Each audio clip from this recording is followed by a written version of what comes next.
Alright, what's up mga ka-Investa? And welcome to another charting session by Investagrams. Guys, off ko lang yung music kasi minsan di ako nakaka-focus pag may music.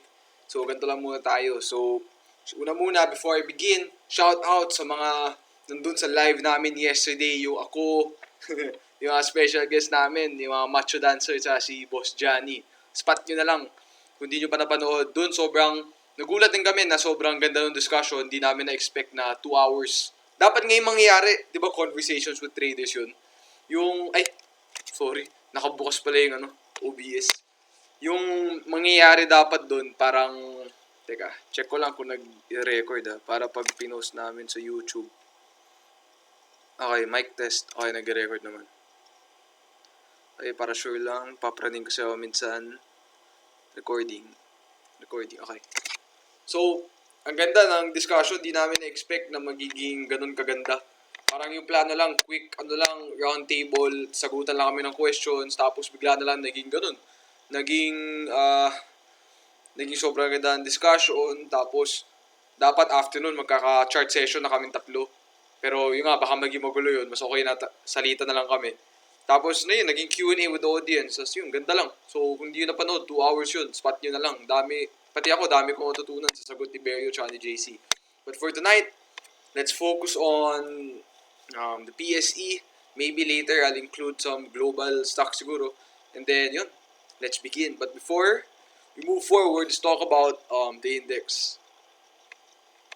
Alright, so let's begin. Okay, nag-record naman. Recording. Okay. Okay, let's begin. So, ngayon, yung index, as we can see, na-break na. So, yung EMA 50. Right? So, solid. Tapos, if you notice the volume, napakalaki din. Largest volume spike since November. Right? So, since before the crash, ito na yung largest. So, dami nagtataka. Bakit alakas ang Philippines bigla? Well, there's a few factors that can account for it. Probably one is the GCQ happening tomorrow. So, GCQ, so that means the economy will be running again, and maybe this is in anticipation of better economic, readings, etc. Tataas yung GDP or something like that. Di naman ako pro sa economics, so di ko rin masasabi. But so ngayon, given na ganito, baka ngayon, mas likely na magkaka-follow through tayo sa mga breakout plays recently kasi pagkatapos ng breakout, nasa sell on rally or nabibentahan ka agad. So medyo yun, di ba? Medyo olats. Right? So at least ngayon, we can see maybe a higher hit rate for the breakout strategies, no? So yun, but make or break talaga is itong 6K levels. Pag nabasag yan, baka makita natin ma-retest yung gap na to. Optimistically, baka ma-retest to. Itong 6.7, 6.6. So, antabayan na lang natin. Teka, may nag-text sa akin. Sino ba to? Okay. So, yung uncle ko. So, alright. So, that's it for the PSEI, no? So, again, alright, let's begin. So, ano ba yung mga comments? So, ito kay Pat Wick. So, ano lang tayo? Tag-iisa lang tayo, kada tao. Let's begin. So, VLL. Okay, game. VLL.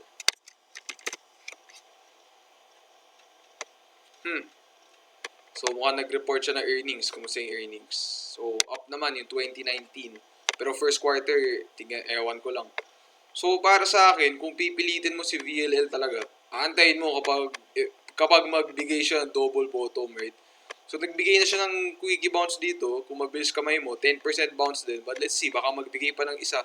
Right? At the lowest, the price should be at around 3 pesos, diba? Or medyo overshoot na yun, mga 3.05, 3.10. Tas may bull div ba? Yes, meron. So, potentially, I think sa previous chart session ko or ni JC na highlight din to si VLL eh. Tapos, kung maglalagay ka ng target profit, it would probably be around, itong high na to, 350. I think nasabi ko to dati, parang saloy mo, 310. May bull div naman. Quick sell, 350. Pero kung ako, di ko na masyado pipilitin to. Low prob play. Kung mag-bounce, di mag-bounce. But at the end of the day, parang ako mas selective pa rin ako sa pinipili ko. Pero kung bounce player ka, kung setup mo to, why not? Diba? Next, ito, madami. So, dito lang ako sa una. Tag-iisa lang tayo para, madaanan natin yung lahat. So, SEC B. Na-sell down pala to. Wait, teka. Na-sell down din halos end of day, no? Talaga. Saan siya nag-close? Ito, na-sell down, na-mock down pa. Kala ko malakas din to. Nung umaga, malakas nung Friday. So, kita nyo yan, na-sell down, na-mock down. Tapos, volume, napakalaki. So, for me, medyo negative sign to. So, not sure really, hindi ito yung isa sa mga malakas sa banks eh. Malakas talaga si BPI, diba? So, tignan na lang natin ano mangyayari. Baka mag-retest pa yan sa ano. Pero for now, wala pa ako nakikitang setup. Kahit sa intraday, wala pa. Laki ng candle, oh. Laki ng sell down. So, parang need to wait for further signals or further signs. Next, M-wide. So, ito naman, isa to sa mga, ano sa mga pang medyo pinipilit. Ang ganda ng volume. Tapos, bull div. Pero wala pa talagang clear, daming fake signals. So, yan, textbook, bull div. Right? So, andyan na yung bull div, pero wala pa yung bounce. Right? Mahirap siya i-trade sa daily, eh. So, lagay natin kaya sa hourly. Right? So, for example, ito, kala mo, una, dito, kala mo, ganda ng bounce. Diba? Hindi naman kailangan perfecto, eh. Well, medyo malayo pa pala siya. Pero yan, may bounce and breakdown. And then, next, ito, may, tawag dito, may, may pattern, right? So, nagko-conso, marami nag-accumulate dyan, sure. Pero, the amount of people who were able to sell dito, sa sakto, 5.7, 14, 13%. Di ko alam kung gaano karami, diba? So, ba short term lang yun, eh. Right? And, kahit ako, akala ko, mabibreak pa niya yan, eh. Akala ko, kahit 650, aabot din, eh. Kasi kung tinrade ko yan, yung target profit ko talaga, 650. Yan, sa structure na yan. Pero nakulats ka agad. I think ngayon, nag-breakdown. And then now, remove natin yung drawings. It's just doing the same thing again. Ngayon, retesting naman itong structure na to. So, siguro pag intraday, tingnan natin, pag mabasag tong, EMA 50. Kasi, as you can see, sa buong time, ito lang yung time na nabasag niya. Ito, fake out. Ito, di umabot. So, pag mabasag niya, diba, yung 520, 530, baka pwede. Pero, given din na gumaganda yung market, baka kaya na yung 650. Pero, di ko lang din masasabi, but, assuming na maganda yung market environment, pag ma-break yung 530, baka pwede, diba, 20% upside. Next, AP. Oops. So, ito, di ko to masyado tinitignan, eh. Si AP.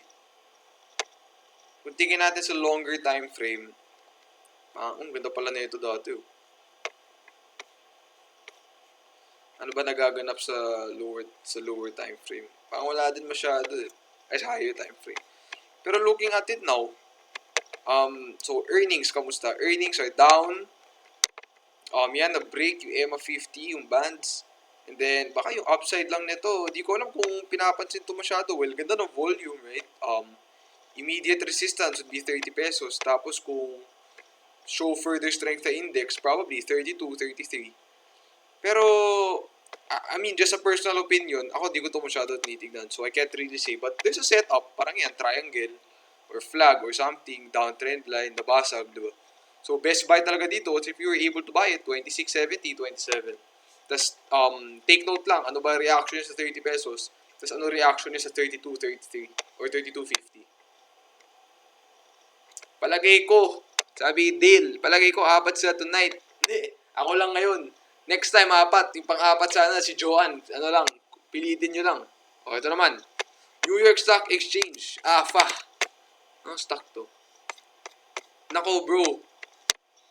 Boss, ano pala? Imagine Gold. Hindi ako, sa US, di ako tumitingin masyado ng downtrending stock. Kasi ang dami nag-all time high. Parang yun na lang yung focus ko. Pero, reversal play, ano ba nangyayari? May na-break ba siyang, significant na resistance? May downtrend line ba siyang na-break? Yun yung mga hinahanap ko sa reversal, eh. Ito pa yung pinaka-significant na downtrend line. May bull div ba? Ay, wala naman ata yung bull div dito. So yan, kung nabasag yan, yung downtrend line, 470, baka pwede. Diba, 470, sell on rally, immediate resistance. Diba, kasi downtrending stock to, eh. Ay, teka. Sorry. Laptop ko luma na. Ay, balik tayo. So yan, 470. Benta, immediate resistance, 30% upside. So, yun lang yung tinitignan ko for that. So, purely price structure lang. Next, ito, CEB. Cebu Pacific. So, nag-bounce to, lakas sa volume. Ay, nabentahan din pala siya. Pero, nabentahan. So, ito, mahirap to saluhin.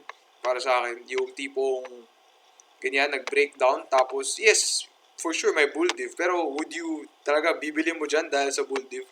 So yan, nagbe-benefit dahil sa sa GCQ, and I think domestic out of ano ba yung Cebu Pacific? Ano lang? Local flights. So I think pwede na bumalik sa probinsya or something. Upside mo dito. Yan, sa band, sa EMA 50, di ba? Kasi nabili mo dito. Upside mo yan.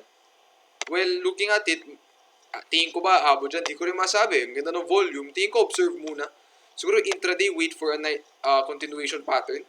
Let's say for example, mag-hold tong level na to bago mo talaga tirahin or bigyan ng pansin talaga. For now kasi pwede mag-erratic spike yan tas mag-fade ulit eh. So tigil lang natin. Tsaka for sure madaming overhead supply dito sa area na to. 45, yan. Maraming overhead supply dyan.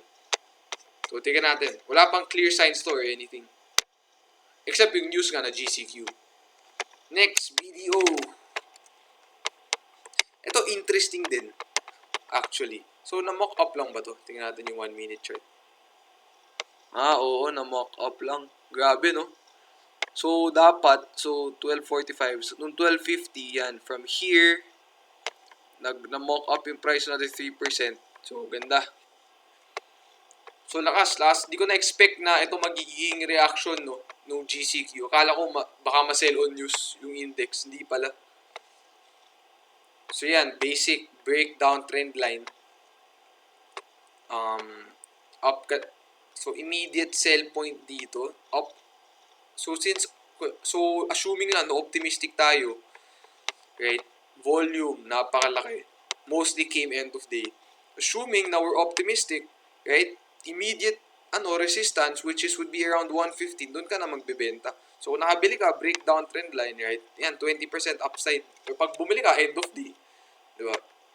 Ano yan? 15% upside. Pero yung downside mo, kung end of day ka bumili, ganun din, di ka makaset ng magandang stop kasi 8% din, less than 1:2. So, talagang, kung ako yan, di ko na-chase to nung Friday, pero wala. So, ilan naman yung tingin ko. Pero, wala. Titignan ko talaga sa banking si BPI lang. Di ko na-expect. Wala akong BPI, wala akong hawak. Di ko na-expect na magiging ganito. Pero interesting yung mga plays ngayon. Tignan natin, baka mag-conso pa, di ba? Baka mag-chill muna. Or baka, pwede kasi dyan mag-spike eh. Mag-spike sa Monday kasi good close sa nung Friday.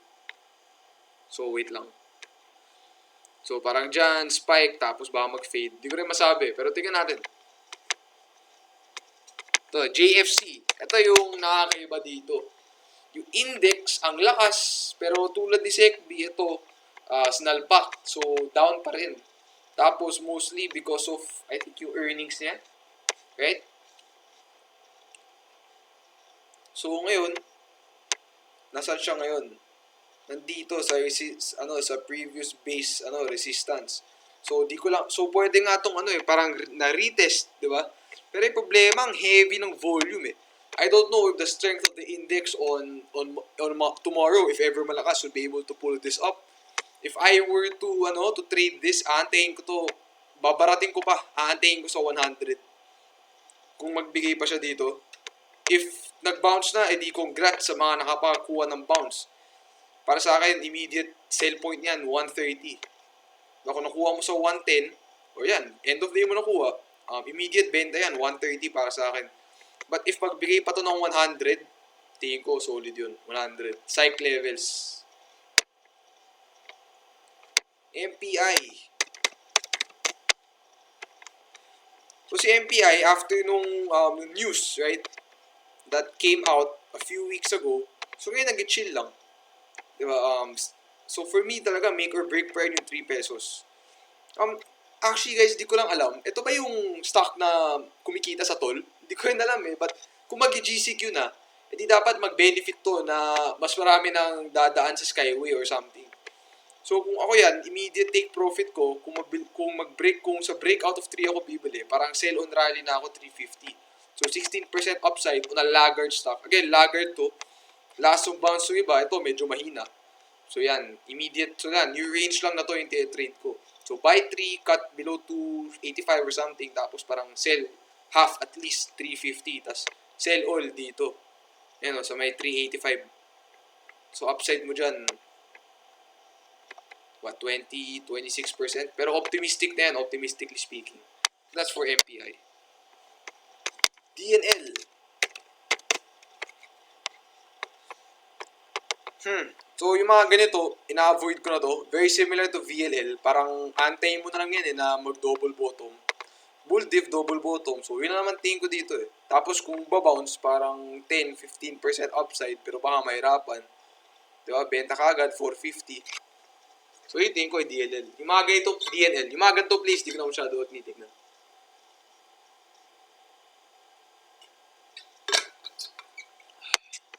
Next. Bloom. Ito, malakas din. Yun, ganda nung breakout. So, kung natin, downtrend line, breakout, ng day na to, ito, may signs, ganda, tuwing up days niya. Ito, pwedeng sign to kapag magkaka-reversal. During the up days, above average, ang lakas ng volume. Then, during down days, yan, yung mga red candles, maliit lang yung volume, yan. Prior to the breakout pa lang, may mga signals ka na. Tapos, si Bloom, sa gaming ba to? Kung sa gaming, hindi nag-benefit to kung parang yung Pogo or something mag-resume. So yan, up ka na 16-17% from the break of the downtrend line. Above average volume. Yes, from Friday, nung nag-break yung EMA 50 natin. So, last resistance to break na significant for me is the high of this week at around 645. And then, kung patuloy lang yung lakas, pwedeng target profit dyan, hindi ko 8. Psych levels muna. Medyo, wag mo na, yan, parang, di ba? So, week na yan, nag-support. So, significant level din yan, tsaka psych levels yan. So, kung nakabili ka, let's say, kahit break EMA 50, upside mo, solid pa rin, 8 pesos, di ba? So, tignan natin. So, think ko malakas to. Ganda ng volume activity Tapos, solid naman siya, right? So, tignan natin, interesting to. Ako, di ko to napansin, di ko to masyado nabantayan. So, congrats sa mga meron nito. JGS, ito, laggard. Ano nangyayari dito? Yan, chill pa rin. Wala pa rin masyado nagaganap. Sa malaking trading range lang. Actually, breakdown na nga siya nung time na to. Bumawi lang. So, kung believer ka dito, parang yan accumulate mo, support, diba? Tapos, sell on rally. Diba, sell, yan, basic support resistance trading. So, syempre, kung malakas yung index, last yung volume, 300 million value traded, I'm sure, isa to sa mga top traded, Ayan, sa top siya, top active. So, sell, kung ako yan, sell on rally ka agad, 55, yan, 16% upside. So, tignan mo na lang. So, simpleng lang yan. Tignan mo lang yung risk reward. Diba, buy on support. Reward mo, 20%, tas cut ka lang, ito, below yung low na to. So, risk mo, 6%. So, 1:3 yan. So, pwede rin. Good risk reward, 3. Pero the question is, how long bago siya umabot dun sa resistance? So, the probability of it going there, baka mas mataas ngayon pag malakas yung index bukas. So, tingnan natin. Tubes. Very illiquid. 100k value traded. Very hard to trade. I think this is widespread. Not something I would be looking at. Diba? Baka pag nagkabasura place lang, pwede yan, parang break yung EMA 50 natin, tapos sell on rally, 15%. Pero yung stress that comes with this, yung risk, yung volatility, yung kailangan mo bantayan lagi, di siya worth it para sa akin. So, pass ako kay Tubes. Tsaka walang volume Next, dito. Ito, for sure, madami pa rin tumitingin dito. So, lagay ko sa early. So, again, full disclosure, since April, may hawak ako nito. I built my base at 2 pesos dito. Bumili ako dyan, tapos sinawakan ko lang. Hindi na ako nag-add or anything. Ayoko na paakitin yung average price ko kasi baka ma-shake ako So yan, at this point, kala ko game time, showtime na Diba? Pero yun, na-olats, nag-breakdown ulit. So, nag-reset lang ngayon. So, kung tanggalin ko yung drawing, yan. So, ngayon, same thing. It's still within a range. Diba? Pwedeng triangle yan, pwedeng box, kung ano man trip mong shape. Tapos, immediate resistance would be, first, the high of this week, which is at around 245. So, 250 na natin. Diba? Around 250. And then, next would be at around, siguro, nasa yan, sa structure na to, 290 to 3. So, kung malakas nga yung index, diba? Pero ngayon, yung question is, on a risk-reward standpoint, diba? So, worth it ba i-trade yung breakout? Kung malakas yung index, pwede ngang disregard mo na yung 250 Kasi optimistic nga lahat eh. Ito yung sinasabi ko na potentially, baka, di ba, magka-higher hit rate na yung mga breakout plays. So yan, say target mo, 290. Kung bumili ka to break off, ano to, 235, 240, cut below 220, kunyari. So yan, 7% downside yan. Yung risk-reward ratio mo is 1:3 pa rin, 1:3. So target mo, 290. Pero ako, on a personal standpoint, given na may base ako sa 2, ako, pwede ako magbenta na onte, 250. Kasi on a risk-reward standpoint, yun talaga yung TP ko eh. Kasi at 2 pesos, so actually 2.01 ako bumili. So yan, up na ako 25% at that point. So ngayon, chill na lang ako. Kasi ano naman eh, 2 pesos, very chill lang. So yung trail stop ko dito, 2 din. So break-even stop ako dito. Ganda ng base eh, ayoko bitawan muna. So yun, that's for dito. So ano lang yan, talagang make or break. It's either it's gonna break 230 or mag-break below 2 or sasayaw muna sa range. So tagal na rin, since April 20. So halos isang buwan na. Mac, ito, kapatid ni M. White. Hirap din i-trade. So ba't siya mahirap i-trade? Ba't ko nasabi yun? Breakdown, pero may bull div, di ba? Bull div. Tapos, tatlong beses twice na niya sinubukan mag-rebreak, pero lagi binibentahan. So, ito, ilagay natin sa early. Diba, kala mo yan, rebreak, ang lakas. Unless, syempre, nakuha mo sa dips, tas sell on rally, edi solid, diba? Kasi nakuha mo sa dip, tas, diba, 23%. But for those na parang buy on breakout yung style, or na try mag-re-establish ng position support, hirap, diba? Kasi lagi nabibentahan eh. So, same. Friday, nabentahan na naman, diba? Above average volume. So, kung ako kay Mac, actually, di ko ito masyadong tiyatrade sa ni M. White. Parang hirap eh. Unless makakuha ka ng magandang base. Baka 4 pesos, observe nyo kung ano reaction sa 4. Kung mag-overshoot man, kung ano reaction niya, 360 ulit. Pero tingin ko significant yung 4. Kapag nag-close below 4 pa ulit, tapos above average volume, feel ko baka mag-new low pa ulit eh. Pero, again, baka malakas yung index, so tingnan natin. Tsaka may bull dip naman, so antay lang ng better setup. So early, ang wide na range eh. So, ewan ko. Tingnan natin. Wala pa yung setup. For me, wala pa siya setup para sa akin. Unless, ito the trade mo. Yan. So, yan. Sakto. Halos na untog lang. Oh. So, pag na-break yan, 460, 470. Tapos, take profit mo. Itong high na to. Pwede rin naman. Diba? 20%. So, tingnan nyo na lang kung ano setup yung gusto nyo. SecB, tapos na. Globe. So, si Globe. So, actually, yung reason ba't gusto ko si Globe. So, ano ba yung tinitignan kong pattern ulit? Ito lang pala tinitignan ko. So, yung maganda kay Globe, when all the blue chips, diba, when majority made new lows during the market crash, si Globe, ano ginawa? Nag-higher low. Ito yung market crash, oh. Ito. What happened? Wala. Higher low. Tapos, nag-continue lang yung pattern. And then ngayon, kung lagay mo sa daily, nag-breakout na.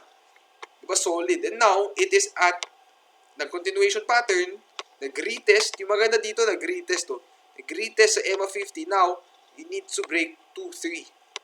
So, pag nabasag yung 2-3, saan ako magbebenta? So, saan yung significant resistances?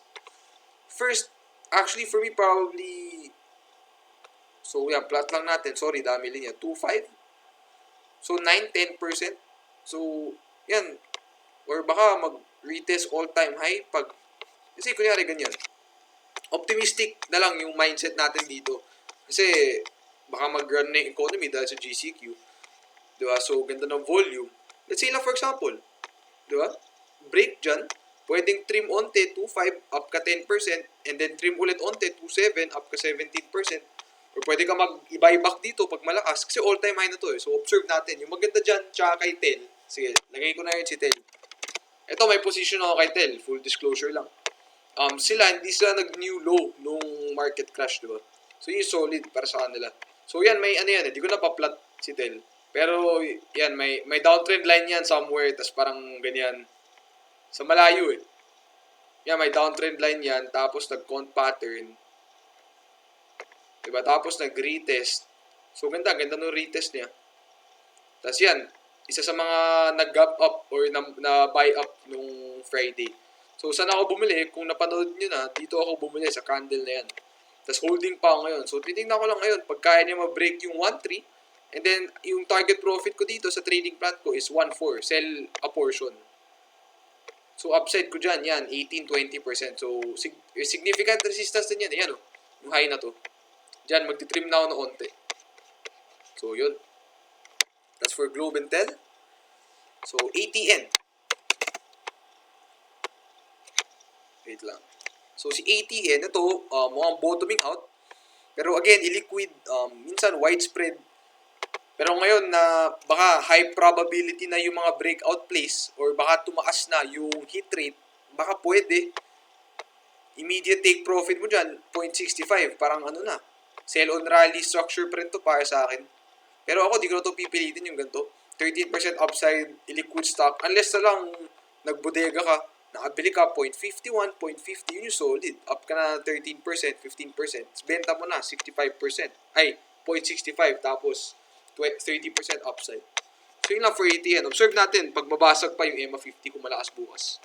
Tsaka kung may volume pa, sana mag 10M man lang yung volume niya, diba? Prutas.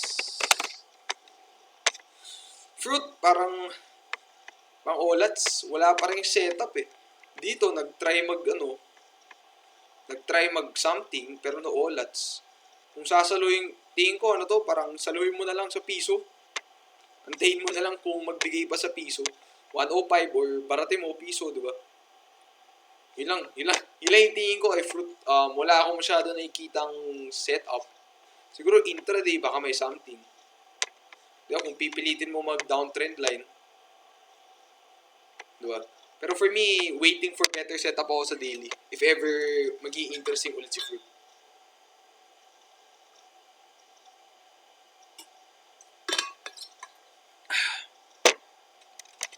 So guys, kumusta naman kayo? Okay pa tayo dyan? Okay, game. Next. Sorry, nauuhaw ko lagi. SSP. Semiconductor industry ata. So, nag-report na earnings, maganda, which the reason nag-spike siya.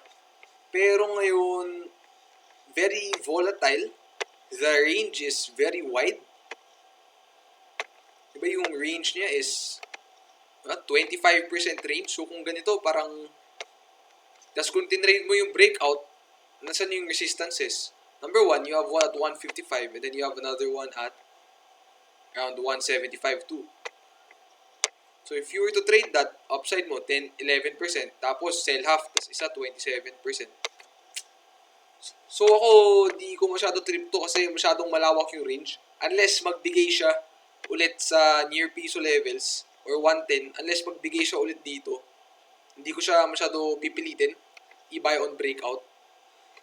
Kasi yun nga, number 1, may resistance 155. But I can be wrong. Pwedeng mabasag na yung 155, diretso 175 na. Yan, 25% upside, diba? So, pero personally, personally, di ko ito masyado tinitignan. But that's the setup. You can either wait for the dip, retest EMA 50, so 110, 112, sell on rally ka agad, 130, pwedeng yan eh. Trade the range lang. Solid na rin yun. So, nasa sayo yan kung what kind of trader you are. MY, tapos na. RCI, Trading Comedy. Alex, shout out sa'yo. Paborito niya to eh. Alam ko meron siya, 170 ata. So, interesting to kasi, may volume, di ba? Pero maliit na ata yan. 5M value traded. Minsan naging widespread. Di ba? So, madali lang ma-shake dito eh. Kung nakita yung mga wicks, di ba? Tapos minsan, ang papangit ng kandila. So, nakita ko rin to. Parang noong una gumagawa ako ng plan na buy 170. Pero wala eh. Ang illiquid or masyadong volatile para sa akin. So, for me, binibase ko rin minsan yung mga picks ko kung worth it siya sa stress. Kung worth it siya sa emotion ko.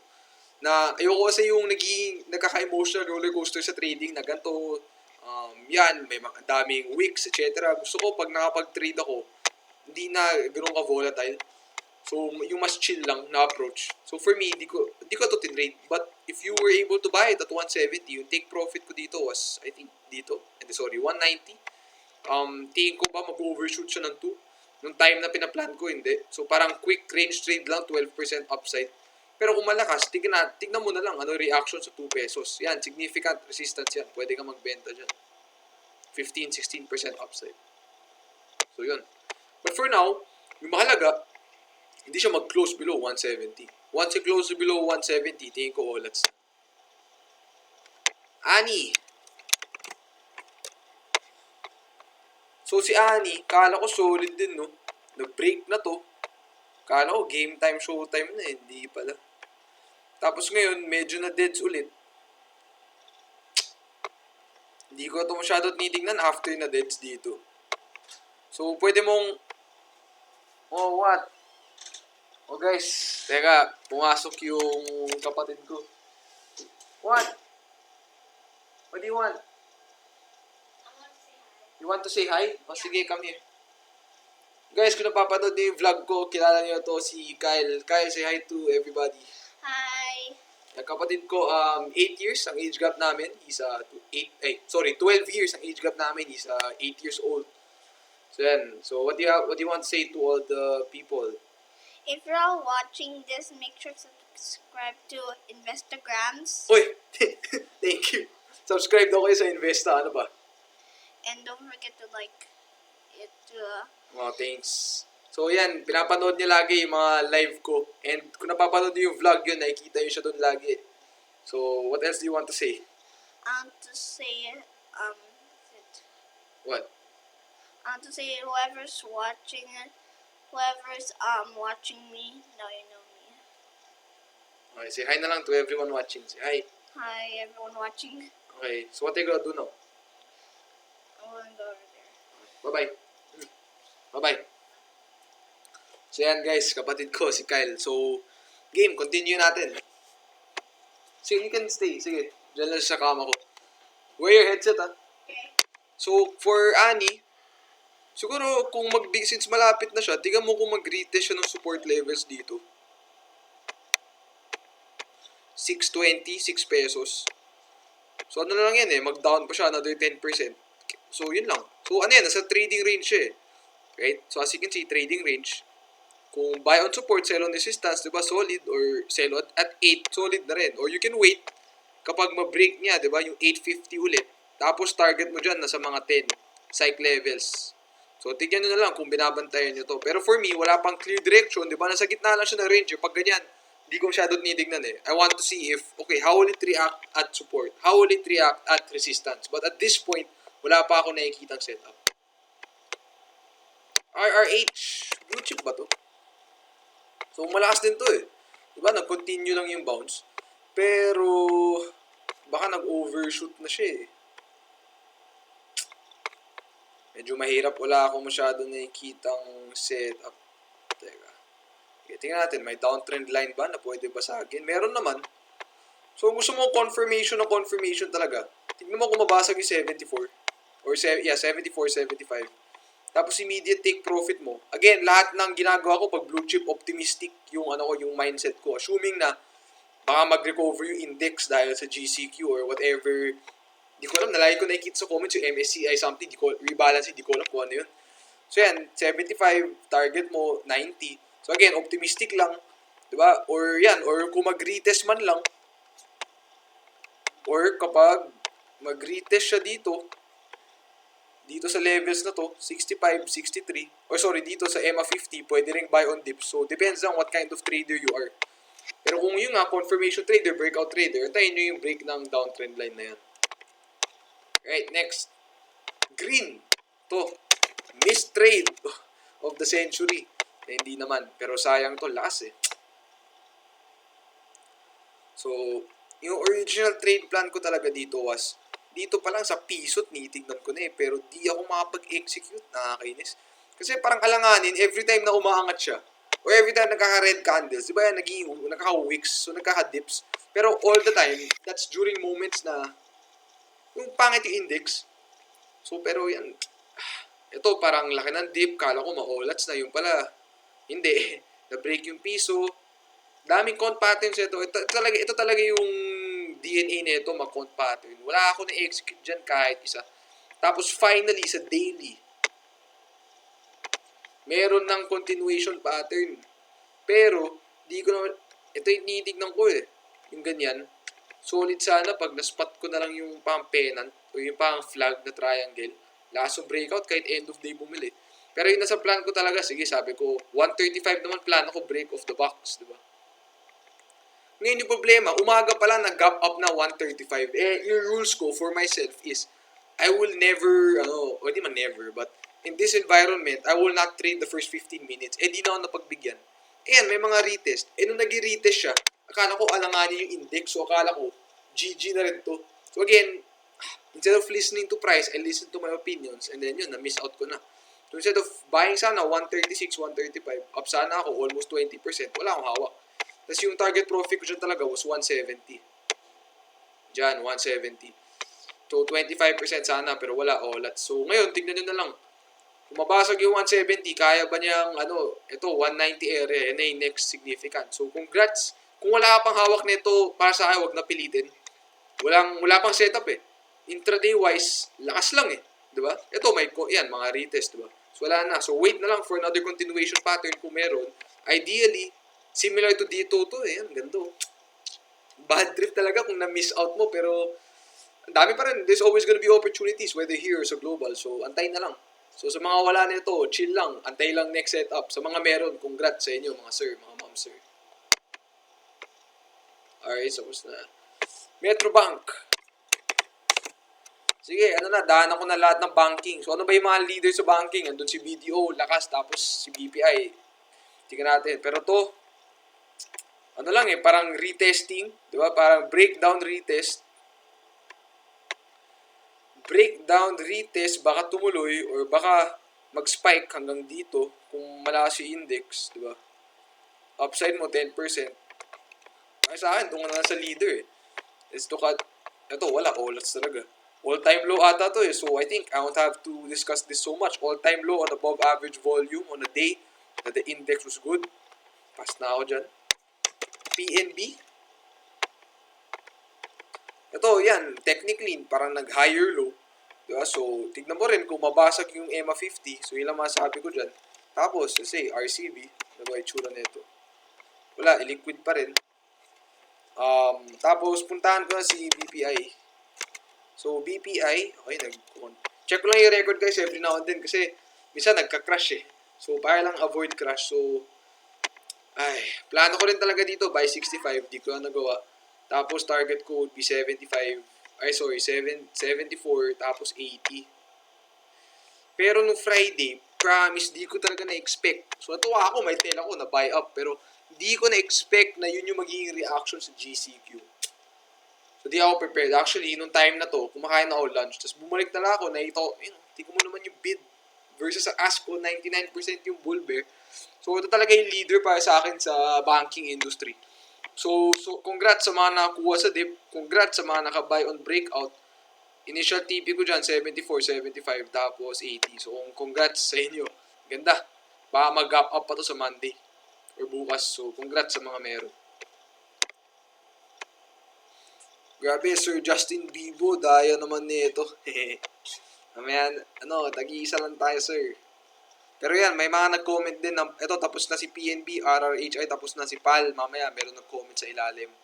To ICT, si AP, tapos na. ICT, interesting din. Mukhang lahat, ito na yung una, nauuntog sa EMA 50 sa bands natin, tapos ngayon, mukhang nagbe-breakout na. So, ito na yung mukhang breakout, baka maging breakout season na. So, pag kaya mag-break 89, di ba? Tingin ko 100, very significant resistance. So, magbenta ka na ng onti dyan. Tapos yung next 110, benta ka na ulit ng full position, 110, pwede dyan, benta na. So, ganda ng volume. Ganda. Dahil maganda ngayon, hirap mamili yung setup. Next, JFC, tapos na. Green, tapos na. Pure gold. Ito, nasa highs pa rin. Little price movement. Big volume spike. Gabi, 3 billion pala yung trade worth na ito.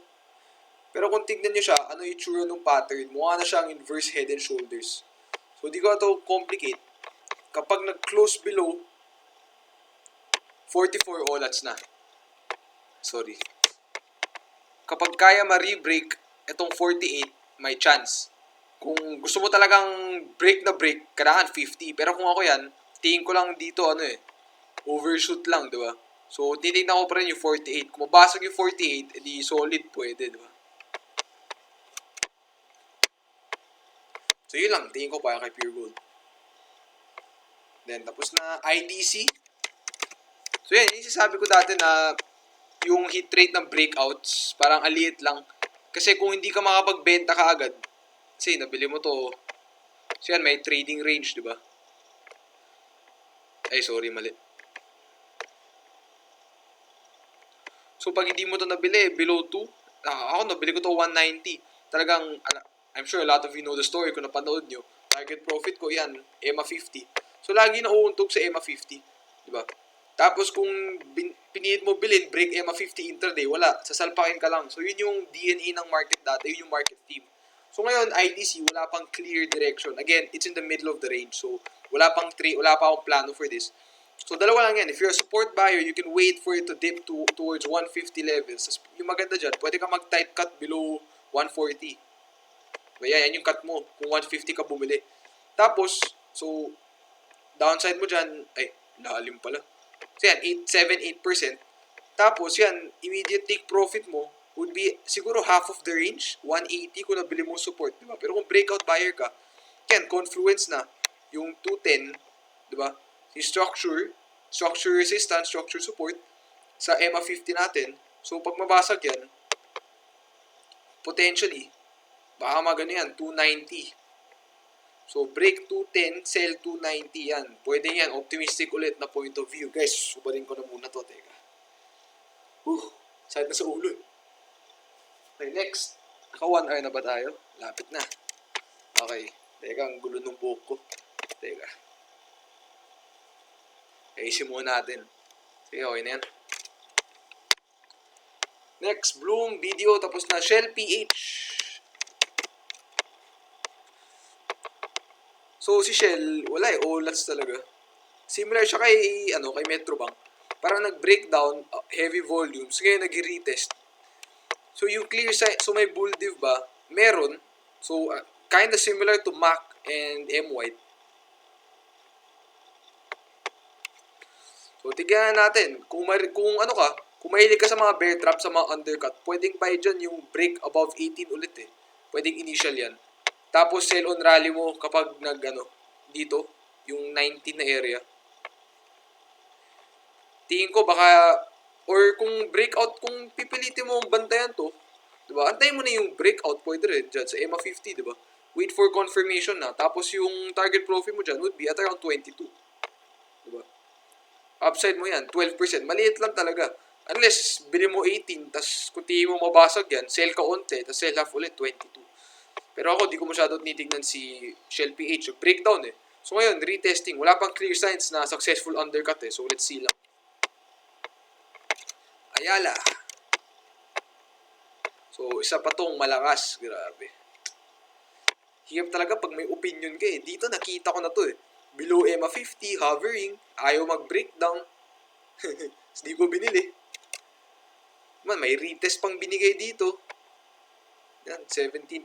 Tapos ngayon, count pattern ulit, breakout. Hindi ko na naman nabantayan. So, immediate resistance for me is, I think, you have to see how it reacts at 800. So, kung meron ka nito, pwede ka na mag-trim dito. Let's say, na-buy on breakout mo dito sa 700. 800. Pwede ka na mag-trim tapos hold na lang for bigger move pag meron. Ngayon, yung ganda dito, parang textbook. So, guys, ko lang, kung di nyo pa alam paano magbasa ng volume, ito. Big volume on the red candle down days, that's a bad sign, lalo na kung breaking down. But for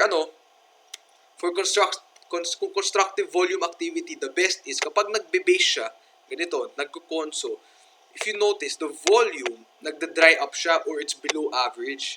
Same thing, tapos kapag nag-break out above average yung gusto makita, or volume spike. And then again, nag-base, anyari, nag-chill yung volume, nag-break out above average ulit. So, ano yung logic dito? So, of course, you want to see a lot of demand sa breakout. Kaya dapat maraming volume. Tapos, bakit dapat low volume sa conso? It means kasi that there's little supply coming into the market that can push prices lower. Meaning, onti na lang yung sellers. And a little demand, or a massive amount of demand rather, can push the price higher. Kaya nagkaka-massive volume in line with a massive spike or breakout. Yun yung logic. Diba? So, kaya ang ganda ng volume activity ni Ayala Corp. Guys, sorry. Wait lang. Side na lalamunan ko kasi kahapon 2 hours kami ni na JC tsaka ni Berio. Tapos nagsasalita, 'di ba? Tapos kaninang hapon nag-shoot ako para sa vlog. Tapos ngayon chart session medyo masakit na lalamunan ko.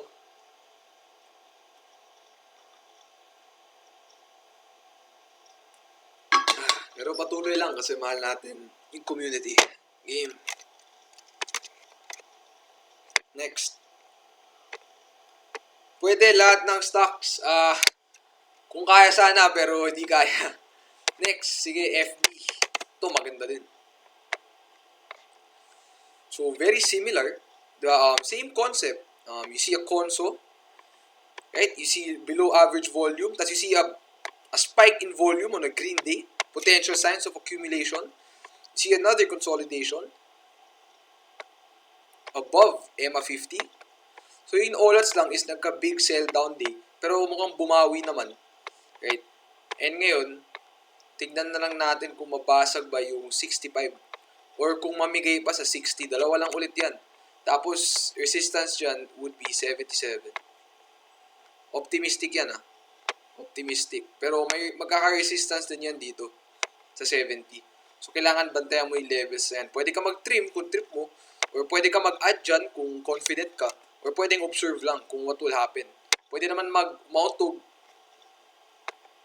Pwede naman kasi mauntog, mag-higher low, tas tumuloy, di ba? So, let's see lang. So, let's see din kung na-lift na yung liquor ban sa ibang places. So, baka tumaas earnings neto. So, tingnan nyo lang. Pero maganda to. Ang ganda ng mga consolidations niya. Ano to? NESN? Ano yun? US stock ba to? Never mind. XI? Pass muna tayo dyan. Ano muna tayo? AGI na lang tayo. AGI, Philippine Stocks. So, ito, laggard. Laggard kasi to kasi yung philosophy ko is avoid ako sa mga laggard plays. Lalo na kapag other similar stocks are, spiking or breaking out. Kasi blue chip to Di ko alam kung anong industry to, but yung nag-retest na. So, kung believer ka dito, antay mo kung magbigay pa siya sa 570, 580. Kung ma-retest ulit to. Tapos, stops mo na lang would be kapag nag-new low. So, downside mo dyan, 7-8%. Tapos, sell on rally, since laggard. Sell on rally to 7. So, 70, almost 20% upside din. So, yung tingin ko kay AGI. Oops, may na-miss ako. EEI. Ito, wala. Let's din. Akala ko magiging very similar to kay IDC. Kasi yung volume niya, kahit puro red, malaki. So, akala ko baka may accumulation nangyayari. Tapos dito, biglang nagka-spike. Pero nabentahan din kaagad. So, wala. Tingin ko all-outs to. For sure, may bull div yan, diba? May bull div ulit. But, di ko kasi, ayoko pilitin. Hindi porket may bull div, ibig sabihin dapat pilitin Hindi ibig sabihin ng may bull div na mag-reverse kaagad. So, wala. All-outs to para sa akin. So, observe na lang. So, kailangan una, para maging interesting, ma-rebreak ulit yung 5. Yun yung muna tingnan nyo kay EEI. Wilcon. Very similar to FB, malakas din. So, pattern gaming lang. Right? So, yan, medyo na-all-outs Friday, sayang. So, kailangan dyan, break 16. Tapos, kung na-break yung 16, all-time high niya, andito na sa may 19 Siguro mag-sell ka na onte. Para mag-trim ka dito sa 1780. Kung makuha mo 16, tapos successful yung breakout. Para mag-trim ka na maliit. Tapos tignan mo na lang kung kaya mag-all-time high. Kasi mas malapit na ata to mag-all-time high. It's 20% away from an all-time high. Kesa mag-new low ulit, which is 35% away. So, interesting to. na nag-crash, tapos malakas yung binawi. I think this is a fundamentally good company din eh. Good management, historically good earnings, I believe I just don't remember. So yan, solid to. Ang ganda nito i-trend follow eh. So tignan nyo na lang ano mangyayari next week dito. Tingin ko hindi to magbe-make or break sa Monday pa lang. Tingin ko midweek or end of week. Sorry. Medyo malakas piyok ko. Again, pause na. Or masayat na lamunan ko. So spot nyo na lang next week. FGen.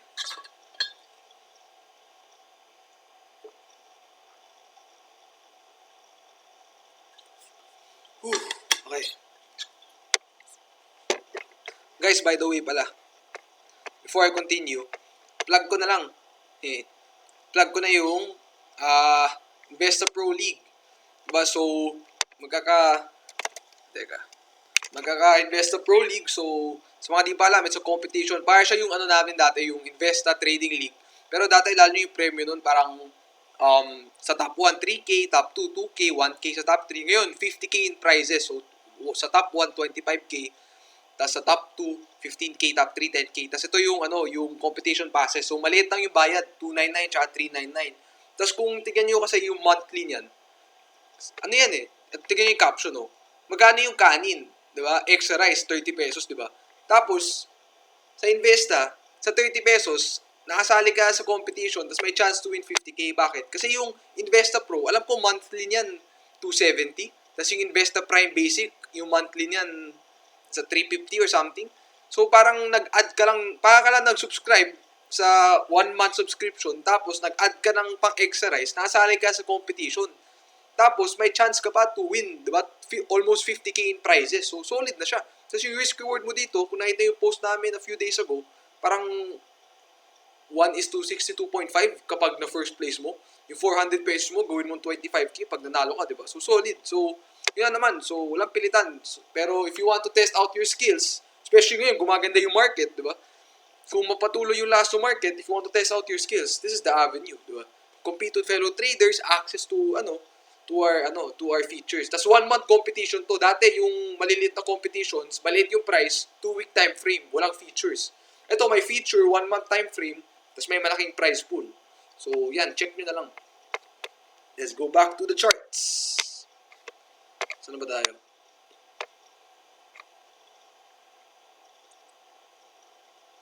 FGen. Okay, tubig ulit.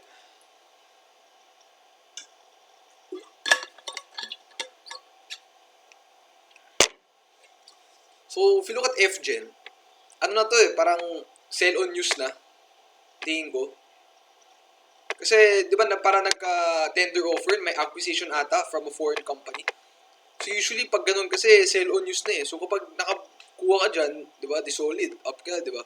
But for me, tingnan natin, baka basta the moment na mag-below siyang 20, baka mag-retest pa yan dito sa 19, tingin ko, para mag-gap fill. The moment na mag-close below 20, baka mag-gap fill muna siya. Kasi sell on news opportunity na to Diba, nalabas na yung news. Wala na nalabas na yung news. So, sell on news na yan. So, yun. URC. Oops. Wow. Ganda. Again, in another trading range, ganda buy the dips. Tapos sell on rally. Or trim on rally. Tapos sell sa next resistance. Ganda. So yan, may count pattern. Immediate resistance would be at around here. Diyan, sa range na yan. Upside mo, like everything else, again, optimistically speaking lang, 20% pwede. Kapag malakas talaga yung index. So, tignan natin. Tapos, consumer play. So, problema, mahina si Jollibee. So, tignan na natin. But yeah, optimistic target profit, 160 area. So, tingnan natin kung ma-break niya yung kailangan muna mabasag niya itong 133, 135 area. That's for URC. GT Cap. I think this is a laggard stock. Wala. Very similar to everyone, to Shell PH, MAC, MY, EEI, Metrobank. So yan. Malaki nga yung volume pero wala pang confirmed na undercut. Tapos maraming mas magandang options eh. Andun si Globe, andun si AC, andun si PNDT, andun si yung mga BPI, BDO, di ba? Ako, di ko napipilitin yung ganito.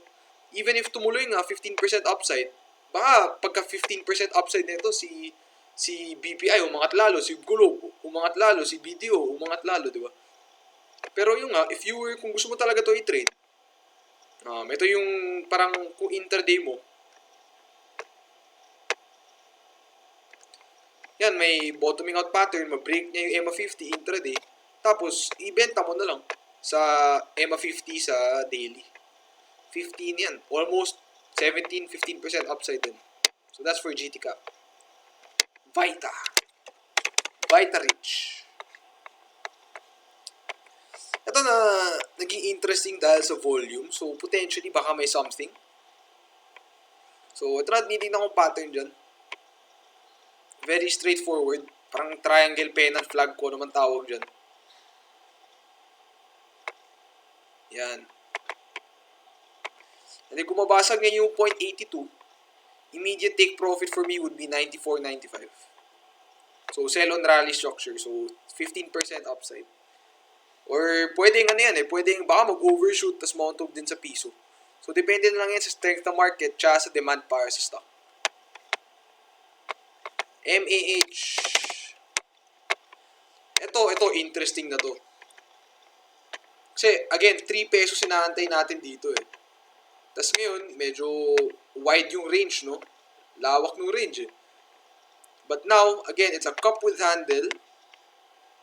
Medyo olat yung market pero nag-hold pa naman. So, inaantay ko lang, mabasag ba niya yung 3 pesos? Yun lang yun, wala na ako ibang inaantay. Or kung dip buyer ka, pwede naman buy on dip, diba? Ito na yan eh, 230, 240. Tapos cut below 220. Parang ganyan yan eh. Kasi nakabili ka 240. Cut below, So, medyo wide nga lang yan, 7%, 8% pag may combs. So, medyo maliit lang yung size na malalagay mo. Pero yun, that's for me. You can buy it on the dips or you can buy it on the breakout. So, it depends na talaga on you as a trader kung ano yung mas trip mo. Meg.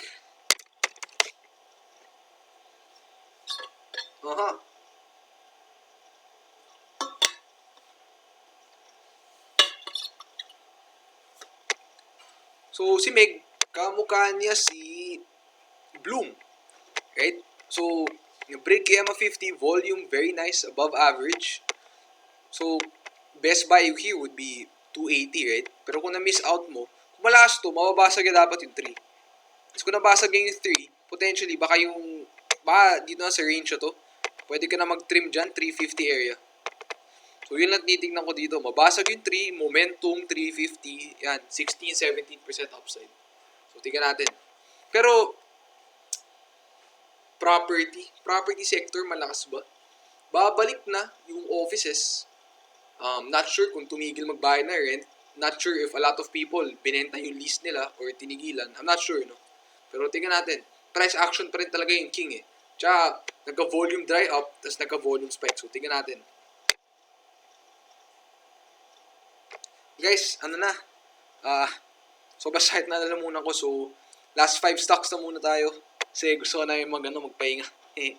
Sorry. Pero na tayo. Halos isang oras na din. Ayan, tapos na. MWC.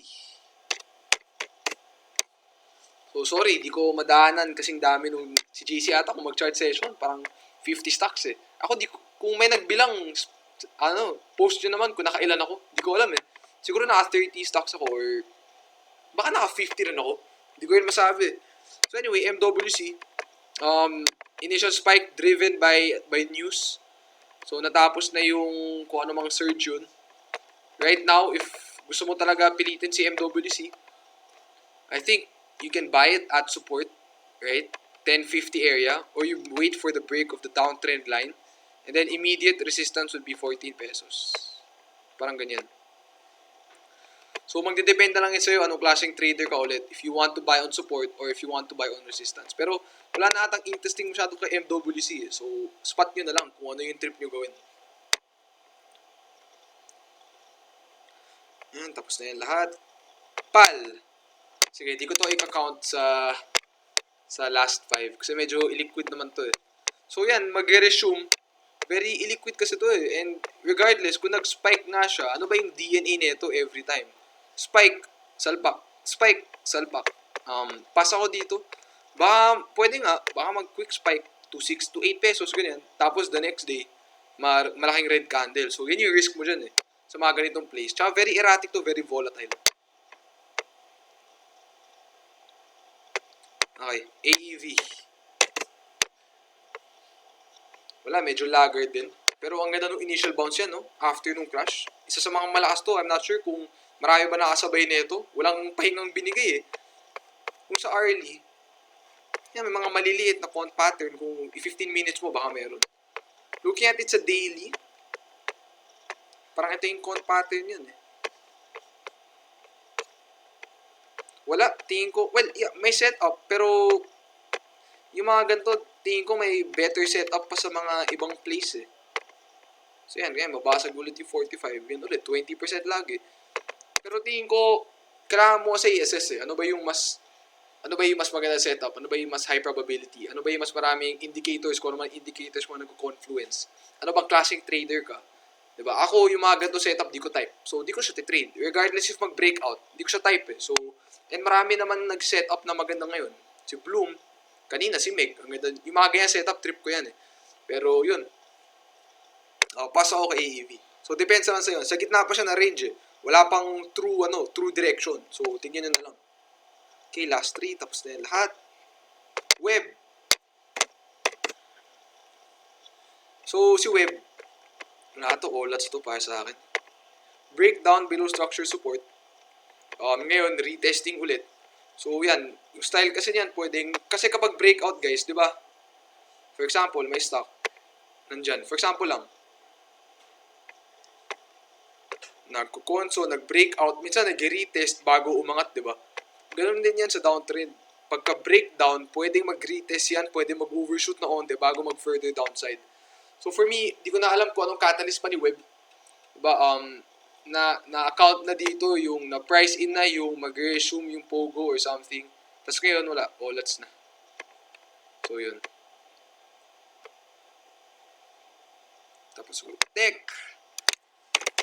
Sad na lalamunan ko.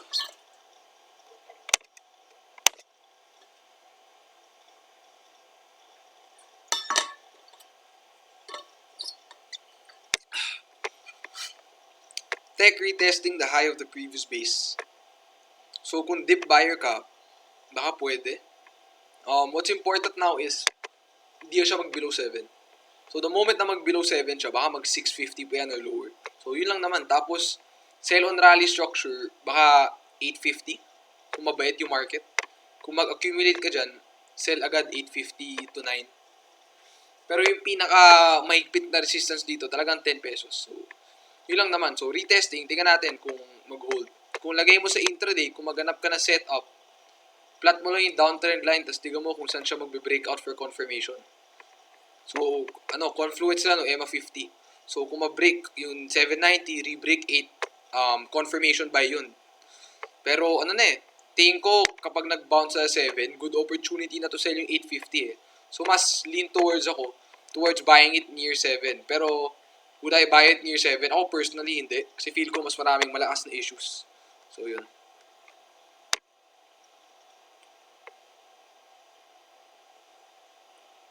CHP. Last 2. CHP. Again, assets DNA all the time. Nauntog na naman. Nauntog dito. So, yan. May position din ako dyan. I'm proud ko pa. Nabili ko yung retest dito. Pero wala. Nag-breakdown din. So, teka. Oops. So, CHP, wala eh. Talaga, mukhang kailangan mabasag yung Kailangan mag-rebreak above 115. Kasi ngayon yan, confluence na sa EMA 50. So, once mag-rebreak above 15, yung TP ko dito at the time was 140. Tapos kung spot niyo yung earnings ito noong 2019, okay naman eh. Kala ko turnaround story na eh. Kasi 2019, up lahat ng earnings eh. So, annual and quarterly. So, ewan ko. Tignan na lang natin, confirmation buy kapag ma-break yung 115. Or kung willing ka mag-position, ito yan eh. Oh, 102. Ganda oh. Kung mabili mo yung dips, solid pala sa ito, 102. Tapos cut ka lang below piso. Tapos hindi masyadong malaki yung size para hindi masyadong masakit. Pero yun, nasa range lang siya ngayon. Wala pang clear direction. Last.